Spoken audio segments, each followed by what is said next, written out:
Metro station के बाहर लगने वाली लंबी लाइनों को देखते हुए दिल्ली आपदा प्रबंधक प्राधिकरण ने यह फैसला लिया था कि मेट्रो ट्रेन और बसें अब 100% सीट क्षमता के साथ चलेंगी। इसी के तहत आज से ये व्यवस्था लागू हो गई है। देखिए हमारे संवाददाता उज्जवल कुमार की रिपोर्ट। में आज से डीडीएमए ने मेट्रो को लेकर नई गाइडलाइंस जारी कर दी हैं। आपको जानकारी दे दे, डीडीएमए की नई गाइडलाइन के अनुसार अब राष्ट्रीय राजधानी दिल्ली में मेट्रो में 100% कैपेसिटी के साथ लोग सफर कर सकते हैं, लेकिन इसमें खड़े होकर यात्रा करने पर पूरी तरीके से मेट्रो ने प्रतिबंध अभी भी लगाया हुआ है। तो सरकार के इस फैसले को लेकर दिल्ली की आम जनता का क्या कहना है? मेट्रो के क्या हालात सुधरे हैं या नहीं सुधरे? क्योंकि कई तस्वीरें बीते दिनों ऐसी हमें देखने को मिली थी जहां पर लंबी कतार मेट्रो स्टेशन के बाहर लगी हुई थी। यही हाल से दिल्ली के बस स्टैंड का भी था। तो दिल्ली के लोगों से जानना चाहेंगे कि मेट्रो में वो सफर करके आए हैं, कितना बदलाव सरकार के इस फैसले के बाद उनको देखने को मिला। बातचीत कर लेते हैं। सर, क्या नाम है आपका? सर, सुदामा पासवान। मेट्रो से सफर करके? जी सर। अच्छा, सरकार ने अब डीडीएमए ने एक फैसला लिया है जिसके अंतर्गत अब दिल्ली में जो मेट्रो है वो 100% कैपेसिटी के साथ चलेगी, लेकिन सीटिंग अलाउड नहीं है। आप मेट्रो में सफर करके आ रहे हैं, क्या देखा आपने? क्या सर, बहुत भीड़ है सर, बहुत भीड़ है, प्रॉब्लम भी होती है, हर किसी को लाइन भी लगनी पड़ रही है, लाइन में कतारें लंबी लंबी लगी रहती है। अच्छा, आप अभी कहाँ से चढ़े थे? सर, गोविंदपुरी। वहाँ पर मेट्रो स्टेशन पे कतार लगी हुई थी? हाँ जी सर। लेकिन सरकार ने तो अब कहा कि 100% कैपेसिटी के साथ चल रही है। फिर सर, वहाँ पे थोड़ा लोकल इलाका है ना सर, इसीलिए थोड़ा भीड़ ज़्यादा मिलती है। खड़े होके लोग सफर कर रहे हैं? सर, खड़े होके बहुत ज़्यादा ही। तो आपने दिल्ली की जनता का देखा, क्या कुछ कहना है? लोगों के अलग अलग एक्सपीरियंस आपको दिखाएंगे जो मेट्रो में सफर करके आए, क्या कुछ कहते हैं। सर, क्या नाम है आपका? मेरा नाम सोनू गुप्ता है। सोनू जी, मेट्रो से आ रहे हैं सफर करके? जी बिल्कुल, मेट्रो से। कहाँ से चढ़े थे सबसे पहले? मैं अशोक नगर से चढ़ा था और पटेल चौक पे उतरा।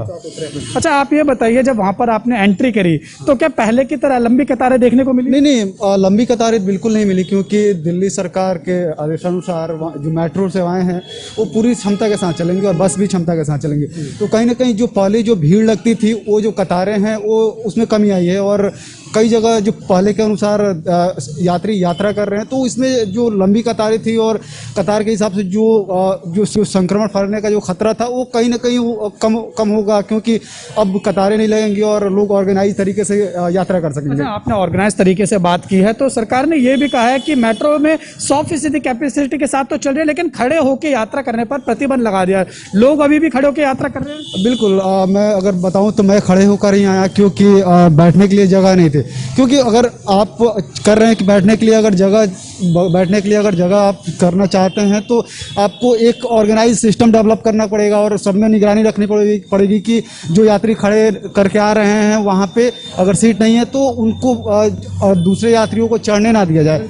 अगर चढ़ने दे रहे हैं तो जाहिर सी बात है कि उसमें सीट नहीं होने पर लोग खड़ा होकर के यात्रा करेंगे। तो यही एक सवाल ये ठीक करा है, क्योंकि अगर अंदर यात्रियों को गिने चुने ही जाने दिया जाए, ये बहुत एक महत्वपूर्ण चीज है सरकार के लिए। इसको कैसे तरीके से पूरा किया जाए? कोई सिविल डिफेंस के अफसर जो हैं वो तैनात किए गए हैं मेट्रो स्टेशन पर जब एंटर करते हैं मेट्रो के? जी, जाहिर सी बात है कि वहाँ पे पुलिस के जो अधिकारी हैं और पुलिस के जो कर्मचारी हैं वो लोग तैनात हैं। लेकिन मेरे हिसाब से अगर आप जो खड़े होकर के यात्रा का प्रतिबंध करना चाहते हैं तो जाहिर सी बात है एक सिस्टम डेवलप करना पड़ेगा और कहीं ना कहीं आपको जो मेट्रो की संख्या और बढ़ानी होगी, क्योंकि यहाँ पे काम करने वाले लोग काफ़ी बड़ी मात्रा में हैं। और अगर सभी लोगों को ऑफिस जाना होता है, नहीं तो आपको वर्क फ्रॉम होम का जो 50% जो आप दे रहे हैं, लेकिन 50% ऑफिसेज नहीं मान रही हैं।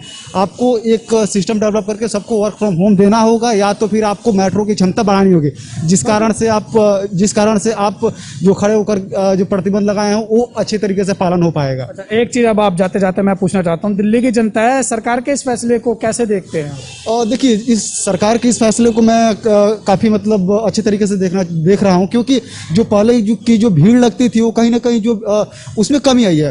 और जो पहले गेट बंद थे, करीब 250-300 के करीब गेट बंद थे। तो सर आपसे भी जानना चाहेंगे, थोड़ा जल्दी बताइए हमें कम शब्दों में, कि आप मेट्रो से सफर करके आ रहे हैं? जी। क्या देखा आपने, क्या महसूस किया? सारे लोग ओमिक्रॉन से डर करके हैं और जो अभी सरकार की नई गाइडलाइन आई है उससे खुश भी हैं। सभी सीट पर लोग बैठ तो रहे हैं और कुछ ऐसे समझदार लोग हैं कि अगर वो सीटों पर न बैठ के 2-4 लोग खड़े हो जा रहे हैं, लेकिन दूरी बना के खड़े हैं। हाँ, इससे जो है कि कहीं ना कहीं जनता दिल्ली की कल के फैसले से खुश है। मुझे लगता है कि जीवन में पहला फैसला केजरीवाल गवर्नमेंट की है कि जिससे जनता खुश हो रही है।